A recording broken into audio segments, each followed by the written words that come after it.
933 people voted without verification. 208,523 polling station results were not signed by EC presiding officers. 50,278 polling centers had the same serial number, and in 3,841 polling centers, results written in words did not match the figures on the pink sheet. What we found out was that there was a marked discrepancy between the total registered voters for the parliamentary election and the total registered voters for the presidential election.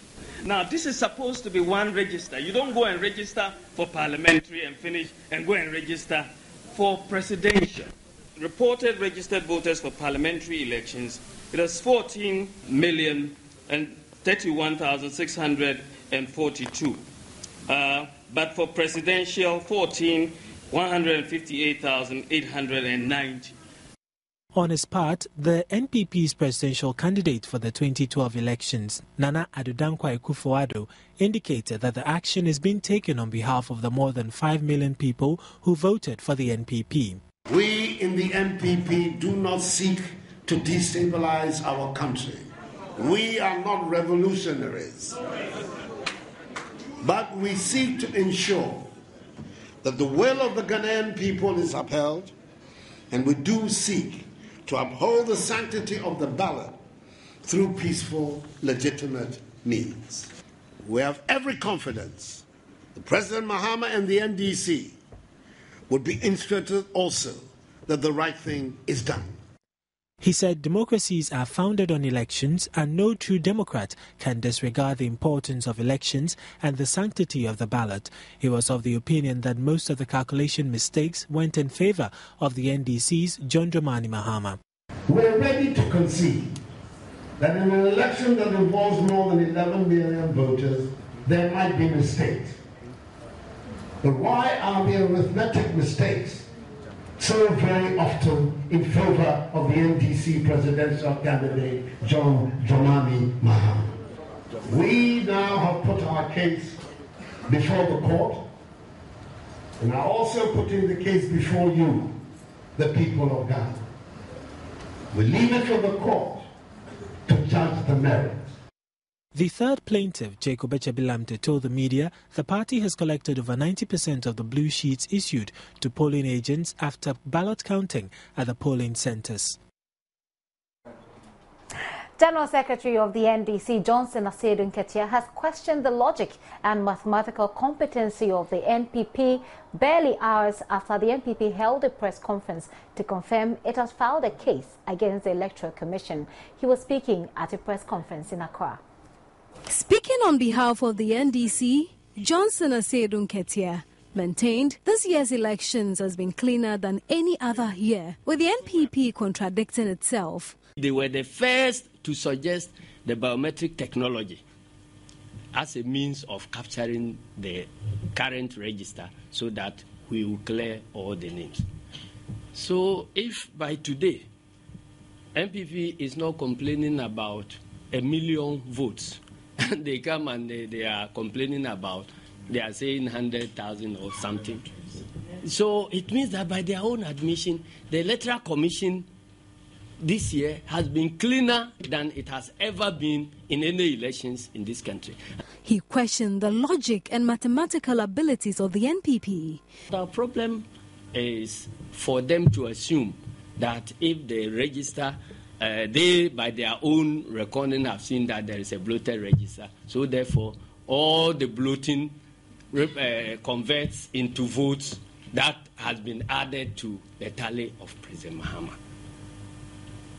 And again, that is where we come back to what I have maintained all along, that MPP has problem with logic and they have problem with mathematics.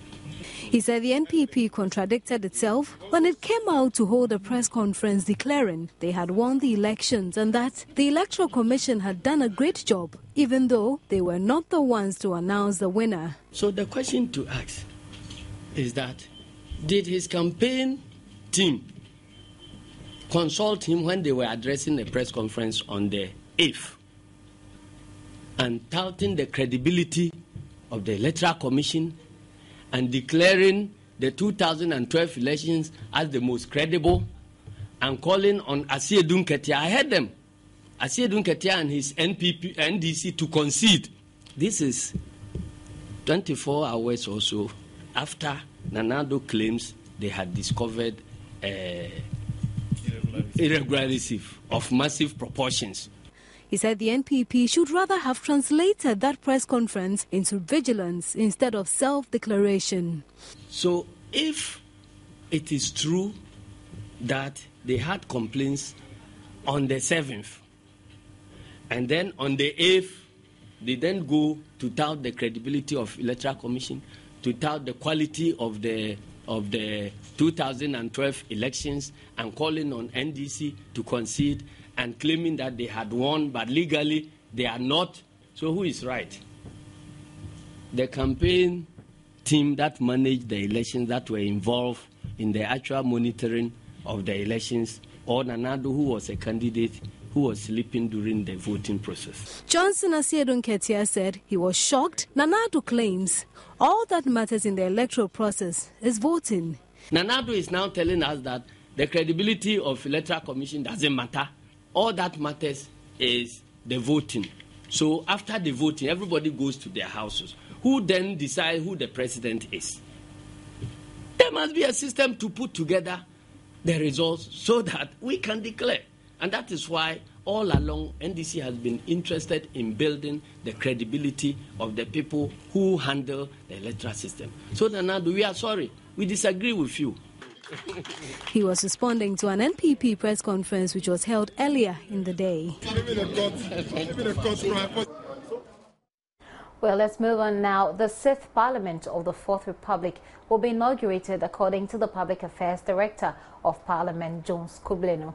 He says even though there are challenges in some provisions of the new Transition Act, the 6th Parliament will be inaugurated. According to Mr. Kubleno, the Attorney General and the team of lawyers are working around the clock to ensure Parliament does not contradict the Constitution. The new Transition Act requires that new members of Parliament are sworn in 2 days before the President is sworn before Parliament. But the current arrangement by Parliament does not make that possible, resulting in what appears to be a conflict between the Act and the Constitution. In an interview with Joy News, Jones Kubleno said the Public Affairs Directorate of Parliament has brought the conflict between the Transition Act and the 1992 Constitution concerning the inauguration of the new legislature to the attention of the Attorney General, and is hopeful the issue will be resolved in time for the inauguration. The Constitution says that the Parliament should be dissolved.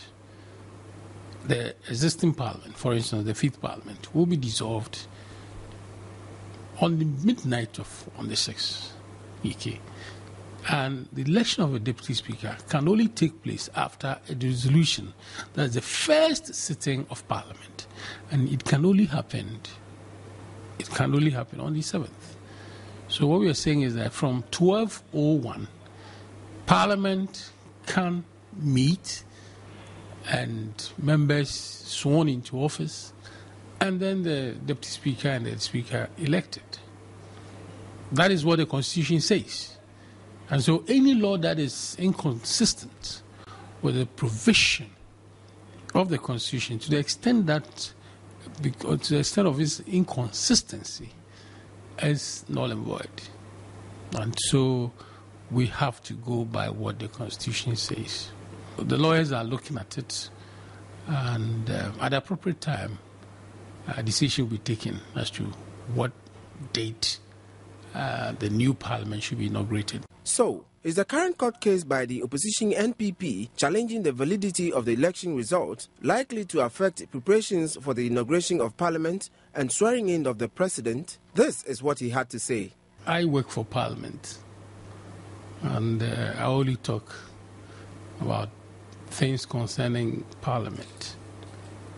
Yes, of course, the President will have to be sworn in before Parliament. As a parliamentary service, our duty is to prepare the grounds. But the decision rests with the courts. I don't know what the decision will be. We'll have to we'll take the necessary steps to provide what it takes to inaugurate a president. and that is what we are supposed to do.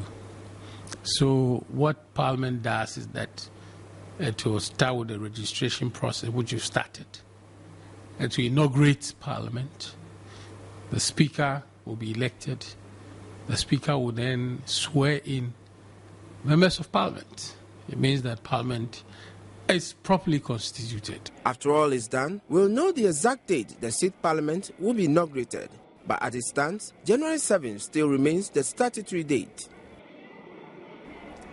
Members of Parliament elect to form the 6th Parliament under the 4th Republic continue to troop in to register for their IDs, which will grant them access into the House in January when they are sworn into office.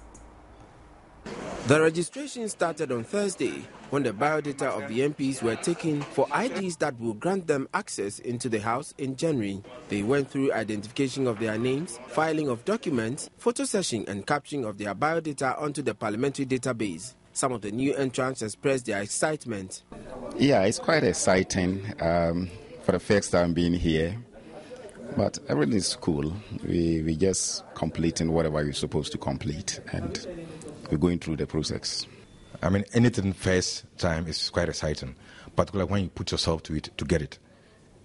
I put myself to it about 6-8 years ago to come to Parliament to help my people in my area. And today, I've realized my dream. So I would say it's full of excitement. There are some returnees who express gratitude to their constituents for reposing their trust in them. The only satisfaction I derive from coming back is the confirmation or the affirmation by the constituents of the fact that what I was doing was the right thing and that they want me back to continue. They didn't know, but they've had the benefit of comparison. So now I'm back. There were mixed reactions when I asked whether they will be able to withstand the heckling by ranking members of the House. We've mocked that kind of attitude for a very long time. If you go back to students' politics, I became the UCC House of Parliament, the Deputy Speaker. I rose to become the substantive Speaker of UCC House of Parliament. Student politics, sometimes it's more humiliating than you will find on the floor of the House. And debate, in fact, debate is my hobby. And so we will get resolute and then make our case on the floor of the House. With the heckling, definitely they will come. Right now, people have said, when I got here, they said, hey, MP, small girl. So I know definitely when I get up to talk, people will definitely heckle me, say, Madam, you are a small girl or something, because I'm the youngest. But let me use this opportunity to plead with them. They shouldn't intimidate the new ones. They should just embrace us. They were also confident of their contribution on the floor of the House. Being a woman, yes, we want to deal with women issues as well. So probably the women's and the children's or something. And then the public accounts. And then something to do with finance and internal audits. That is my area of specialty. And I don't want to be a typical woman and deal with only women issues. I also want to deal with issues that cut across on the national scale. So I intend to work hard to impress my constituents. Being a young blood, we have a lot of energy and willingness to learn from our seniors what the standing orders are, what the procedures of the House is, and to make sure that we make the right impact. My background is marketing. I did business administration. And, wherever I think the leadership of Parliament deemed fit that I will deliver. At the end of the day, we are here to serve a common interest. Both new and sitting members of Parliament trooped in to register today. Registration continues till 3rd January.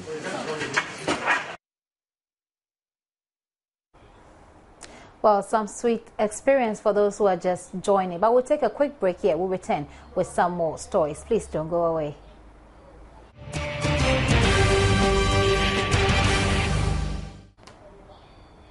You're welcome back.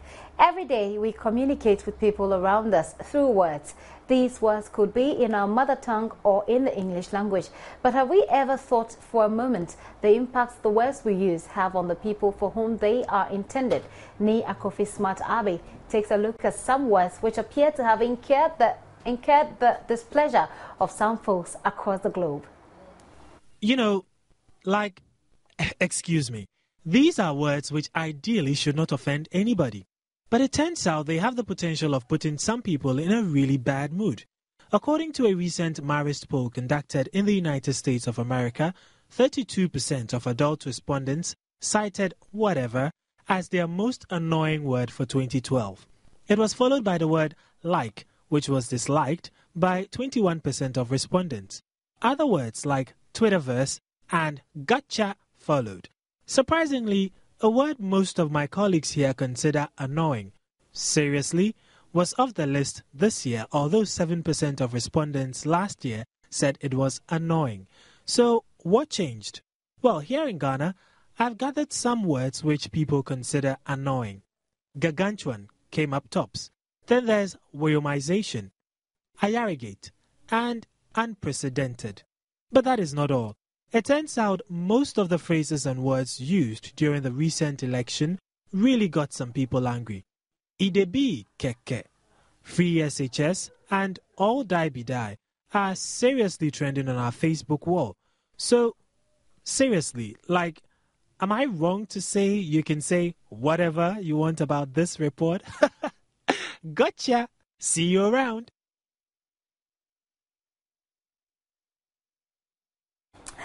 That's interesting. So, why would some words pass as most annoying when they are just like any other word we use? Joining us on the line with some answers is an associate professor of linguistics at the University of Ghana, Professor Nanaba Amfo. Good evening, Prof. Good evening. Yeah, welcome to Joy News at 8. So, why do such words like and whatever come out as annoying to some people? Well, I suppose they do so because these words have been used and overused, and so they tend to be abused. And many people may use these words without actually knowing what these words mean or knowing the appropriate context to which to use these words. Right. Also, you may find that some people may just use them as fillers. They are thinking about the right word to use, it's not coming, and they're just feeling with these words. So they are abused, and that's what may get people irritated at their use.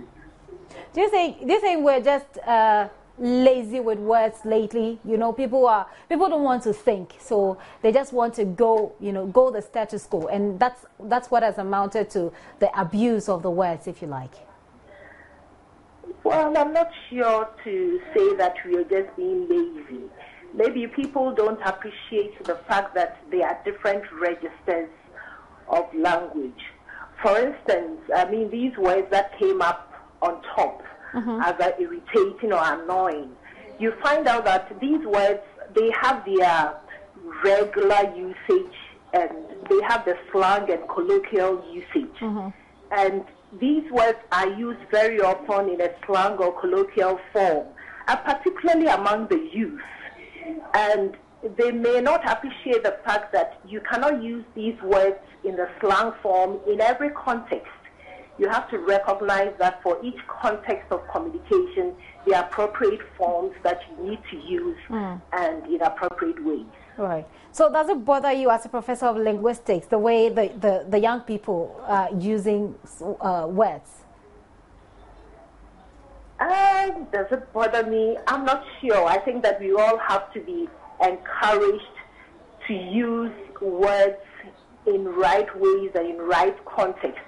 The thing about language is that you can hardly, as a language professional, stop people from using words the way they want them to. You can only encourage them and educate them and hope that they will use them rightly. I mean, there's no point being annoying or bothered. But quickly, before you go, do you think we're shifting from a particular stiff, if you like, kind of diction to a much more, let's say, much more fluent, or let's say people are just using words the way they want? Do you think we're shifting from, because if we're going by the British, kind of a stiff British English, you realize a lot of things have changed? Well, I think that yes, a lot of things have changed, and people pick a lot from the media. And I mean, I'm using media broadly to include social media platforms and so on. So people pick these words and they run with them without even checking what they mean. I mean, you talked about Gangantuan, and so on. How many people have picked up the dictionary to find out what it means, but they use them almost on a daily basis? Right. Thank you very much, Prof. Thank you for that insight. So that is Professor of Linguistics at the University of Ghana giving us information on how and why people use the words they do. Let's move on with other stories now. Well, yesterday we brought you a special by Manasseh Azuri on the price that young people had to pay for education in the Ketekwache district. Now, we bring you a playback of a story that exposed the quality of education in northern Ghana. Solomon Jojo Kobna reported the acronym ICT meant something else in Gushegu. It is barely 7 a.m. and children of Gushegu get ready for school. Their parents have high hopes for them, so they push them to school to undo years of illiteracy in the town. Even without school uniforms and footwear, they still come to school. Blackboards are kept in one of the houses, so the children go for it. The boards are used to separate primary 1 to 6 classes. They now settle down for proper lessons, but no teacher shows up. The children tell me sometimes teachers fail to show up at all. Yakubu is a farmer and currently on a routine visit to his son's school. He usually checks up on him every morning after visiting his farm. He wants to find out how well his son is doing at school. He tells me his frustrations. He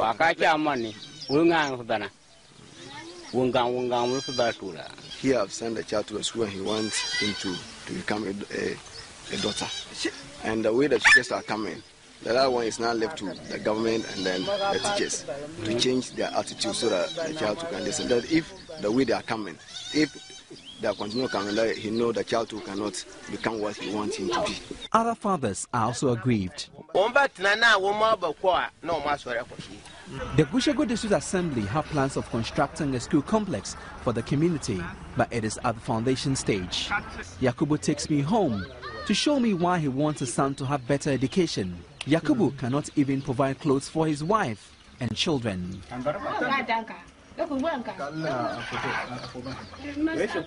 Even getting a balanced diet for his family is a major problem.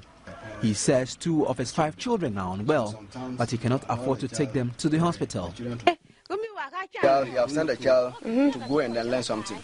And now he will go there and the teacher will not come. So he's worried if the child will grow up and he won't know anything and he's not in the farm he can't farm again. So Yakubu and the wife are worried. And as you can see, they have a dilemma on their minds. Their son, Jijiri, has not been going to the farm, so doesn't know how to farm. He's been going to school. But in school, academic work is not progressing steadily. And so they don't know what their son will be, whether he will be a farmer or a teacher or a doctor, as they wish he would be. I go back to the school and find the teachers now in the classroom. They had very interesting reasons for coming to school late. Came closer to 9 because of certain reasons. Because our lever in the house died yesterday night, so we want to pay visit to them before we came here. This morning when we were coming, my quality teacher had a flat tire, so the organizer was not yet in. I have to push him back to town, to Gushegu town. The teachers start ICT lessons without a computer, and to make the lesson interesting, they draw a computer. What is this? This is what? What part of the computer is this one? Yes. Yeah. This is the monitor that we have. This is the monitor? Yes. Okay. And what is this arrow doing here? That's the Kesa. The Kesa? Yes. Oh, that's a nice way. And it's rather shocking. This is the keyboard, and there's no QWERTY up here. I think maybe this is a Gushegu type of computer. I show the pupils what a computer looks like, and they get excited. To Abdullah Sulemanan, the abbreviation ICT means something else. ICT. Information. Computer. Technology. So will pupils be wrong when they write information computer technology as answer to what ICT means? Well, your guess is as good as mine. This brings to the fore the problem of poor or non-existent supervision in basic schools. So who is supervising the teacher? And whose responsibility is it to ensure that he follows approved teaching methods and guidelines? Definitely, the Ministry of Education and the Ghana Education Service need to take a critical look at educating rural folks. Will Yakubu's son ever meet his father's aspiration for him? Jojo Kobna, Joy News. ICT. Information. Computer. Technology.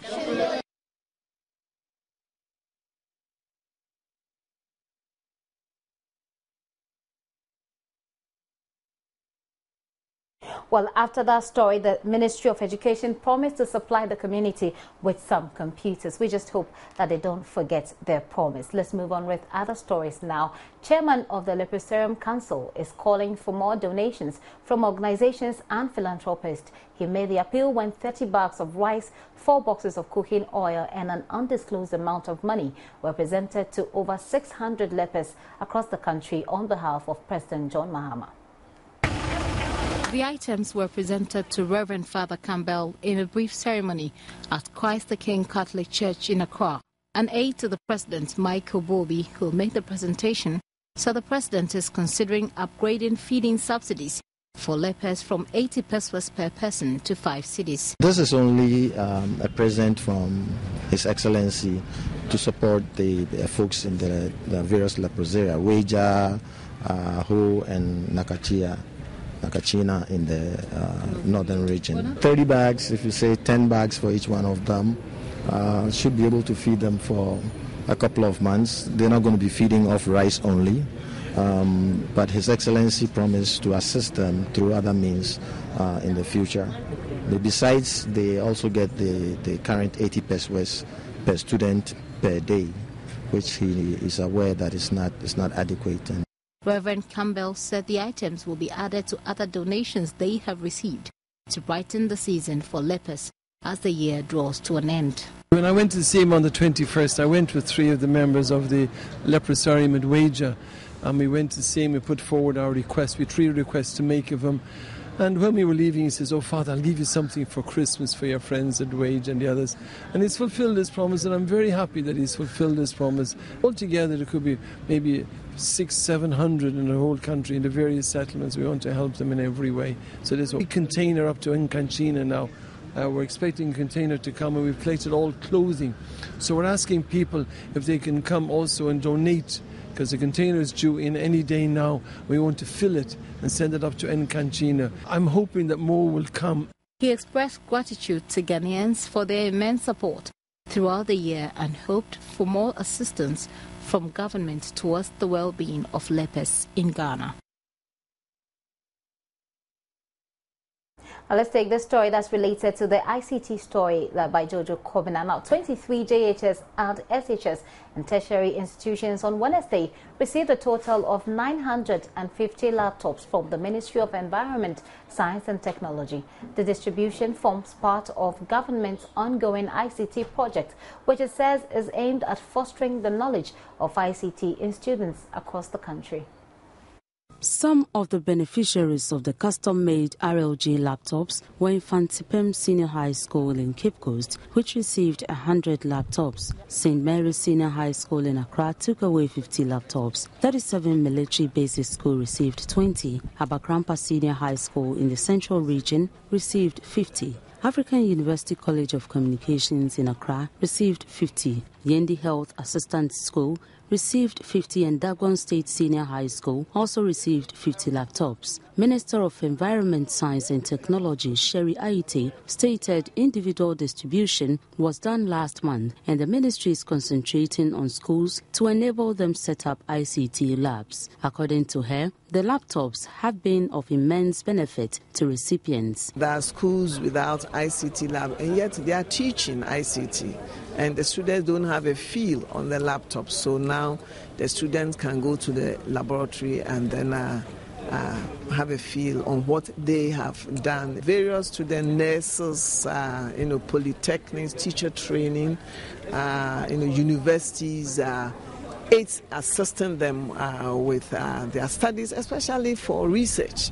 Recipients of some laptops express their appreciation. With this laptop, I know that boys would excel and reach the highest. And in Fanspim, you know, our motto is Dream Shekan, so we are sailing high. And thank you so much for this gesture. They do their research and where to even to download and then come and teach becomes a problem.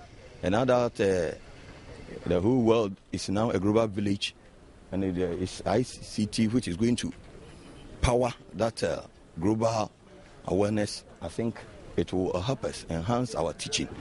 And it will also help encourage the children, because now they are not going to learn in abstract. They are going to see it physically and then use it. This present given to us is going to help us improve upon our ICT education, and we hope to receive more from the government as our numbers are increasing. Sherry Aite said the beneficiaries of these laptops are those whose applications were selected and approved by a committee set up to review applications for laptops. According to her, the procedure is to apply first. A committee sets to review whether the applicants meet the criteria, and when the committee selects and approves the applicants, the ministry supplies the laptops. She said the distribution, which started in 2009, will not stop. So far, we have distributed over 120,000, both to individuals and then also to schools. Every year we do increase, the coverage. And I think that it's a program that the president thinks that it has to stay until every child, is equipped with a laptop. The Ministry of Environment, Science and Technology says it will advertise in the newspapers the names of some 5,000 individual laptop recipients next week. I always want the best for my children. That's why I trust New Geisha with extracts from nature, like aloe vera, because it cares for my family's skin naturally.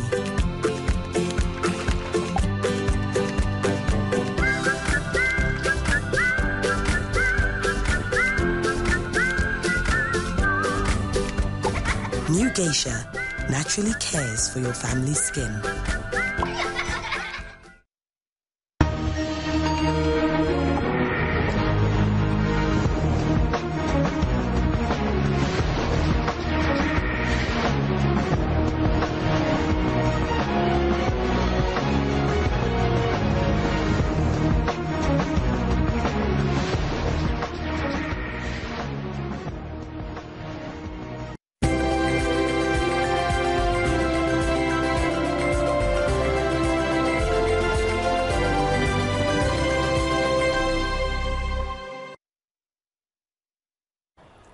According to the Ghana Interbank Payment and Settlement Systems GHIPSS, Ghana Automated Clearinghouse GACH transactions, which stood at 199,640 at the end of the first quarter of this year, went up by 86% by the third quarter to 371,115. The volume of transaction in the third quarter is, however, 198% higher than 128,776 recorded in the third quarter of last year. The Ghana Automated Clearinghouse, GACH, is an electronic payment system used in instances of repeated or recurring payments or collections similar to standing orders, and it is very effective for bulk payments. It is used for salary payments, premium payments or collections, utility bills, hire purchase and mortgage payments, and other such recurring transactions. The chief executive of GIPS, Achiesi, said the growth in the volume of GACH transaction is due to the growing confidence in the electronic payment system because of the speed, convenience and security that it provides. He said with increasing competition and strong desire of companies to retain good shareholder values, the finance department of organizations are drifting towards suitable payment systems such as GACH that makes their work easier and efficient while allowing them to concentrate on proper financial management issues. Achiesi said initial figures clearly showed that the fourth quarter figures would also be great, adding that more organizations are expressing their preference for GACH and expected the coming year to see significant growth in both volume and value of transactions. Gibbs was set up by the Bank of Ghana some 5 years ago to lead the migration of the country into an electronic payment society. Since its establishment, the wholly owned Bank of Ghana subsidiary has introduced a biometric card called the eSwitch, an electronic clearing of checks with express clearing session and payment distribution system. Its recent addition is the GH-Link interbank ATM transaction switching that allows banks to share ATMs. He indicated that many education programs would be carried out to ensure that more people understand the various payment options available to them and which one best suits their circumstances. GACH comes in two forms, direct credit and direct debit. So far, patronage for direct credit has been most impressive. 9 months after government banned importation and sale of second-hand underwears, the goods are still on the market. The Ghana Standards Authority early this year said it had become necessary to implement the legislative instrument 1586 of 1994 that bans the importation of used undergarments due to public health concerns. Adelaide Arthur has this report. At Kantamanto in the central business district of Accra, you can take home a used panty or brassiere for as low as 20 or 50 Ghana pesos respectively. Sales generally seems to be on the low for dealers of second-hand undergarments because of the festive season. Not even the low prices could attract buyers to their goods, the traders tell Joy News. Marketing the entire Bawi no kakra e de riba beto bi amount 2020 pesos. But your mateso men person bo bedin. Peso bi anya bi because minim say ena ma no what this one e contem. E mema de enkola de efrafra obi aba oyibi. Miton brazier ne de 5,000. See a journey and Korea and Tadio, the man the go don't come in no monto. It's your Mrs. Kenny Club, any about 20. I may who's so account of. Bunyadi and Tosh, and I never try free last opinion, Tata, a pattern go on. They went away 1,500. Not only are they suffering low sales, dealers of second-hand underwears also have the ban to contend with. The ban mainly targets used panties, brassieres, handkerchiefs and singlets, which the Ghana Standards Authority states is vital in controlling risk of diseases associated with the use of such goods. Dealers in second-hand clothes in general have kicked against the move, saying it would generally affect their means of livelihood. They maintain they have been in business for decades and have not had any report or side effect from customers. Free me say me ton brazier na chepa. Say me show me kura me ton brazier kura enche kura me nya be 22 years. Eno anam de ahwe me manyina. Na even me sister penny na neton. Tema na oto na me yabofra na me ko school. Eno anam abosa, eno na ye yusu aba be pem ne. Ti brazier ne de. Kan bi sa asem bi eni ho a kire se nka wo se omo bande. Say even se nka yare bi wo mu a Kamea meton ikran kasa bi nke bi anka kume China for de no a omode ba no eprayen obi won mo okoto bi obeba no osidade na pie obehwe na wo ne mfe na pra because no eyeden so eno fom na wo mu ye den na dade ankasa na hyem but te say we say London ne ma ye roba usikura utimi chim uchima ensei. Some dealers tell Joy News the goods they are selling are those that had already come into the country before the ban was slapped on the import. Now they seem to have thrown in the towel, saying they would not import used underwears when their stocks run out.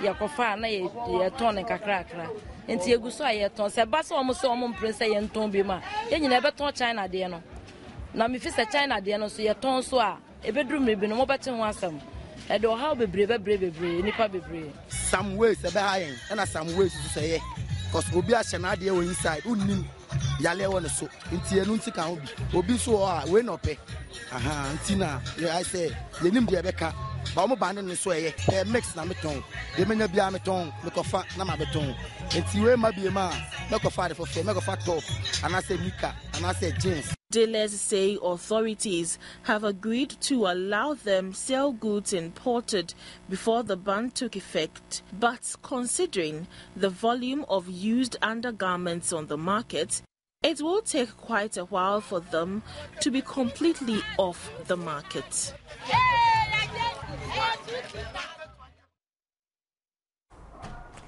Well, the head of the platinum mining firm Lonmin is stepping down 4 months after a strike at its South African Marikana mine left 44 people dead. Ian Farmer has been off work since August when he was admitted to hospital with a serious illness.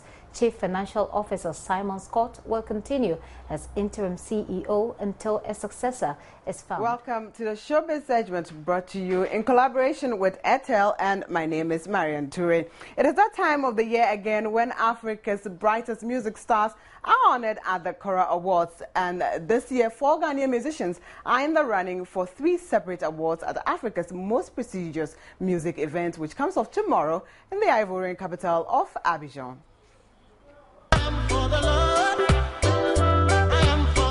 Ghana's hopes of landing a Kora Award this year seems brighter as it has 4 musicians nominated in 3 separate categories. Gospel music group School 4, led by music producer and singer Nasi, legendary high-life musician Ejako Nimo, King Aisoba and Fuse ODG have all earned nods at this year's awards. The ceremony comes off on Saturday, December 29 at the Palais de Congrès de l'Hôtel Ivoire in the Ivorian capital, Abidjan. School 4 come up against other gospel artists Ivan from Benin, Malawi's Choko Katimba, Kalam from Gabon, and Meshach Semakula from Uganda.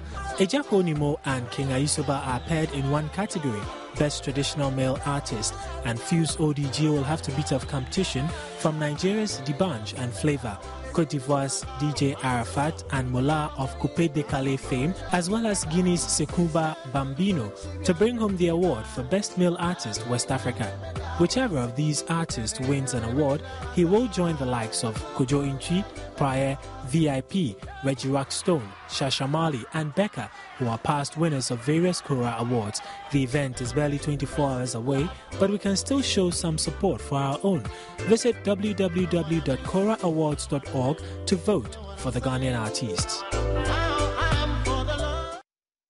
And to a very interesting shift now. Bukom is known to be a boxing hub. Many of Ghana's most renowned boxers who have made it internationally are all from that town. Joy News checked on them during the holidays, and it appears the town's folks are moving towards music as against the traditional boxing. Take a look. Is well noted for producing boxers, but on Boxing Day when we visited them, we realized that the townsfolk appear to be shifting much more towards music. In our quest to talk to them, all they did was sing and dance to our camera.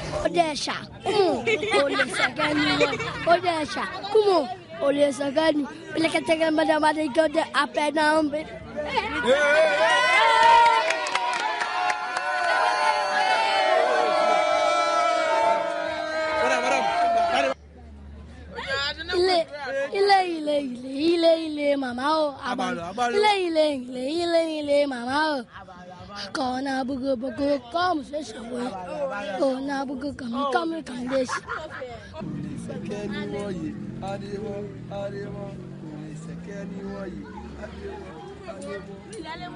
Master P introduced himself to us as the star of Bukom. After doing his own thing, he told me he had a message for homosexuals. Fire go burn them, fire go burn them, fire go burn them, fire go burn them, fire go burn them, fire go burn them, fire go burn them, fire go burn them, fire go burn them. Man to man, fire go burn them, woman and woman, fire go burn them. Man to man, fire go burn them, woman and woman, fire go burn them. Elijah walked up to me saying he had written a song and wanted to sing to us. King Jerry 44, no fight the soldier 24, and then the police sitting for better what's at 24. Ole ole ole ole ole ole It turned out he was plagiarizing. At his level, he could be pardoned. But these ones are either just excited by our camera or are in a serious holiday mood.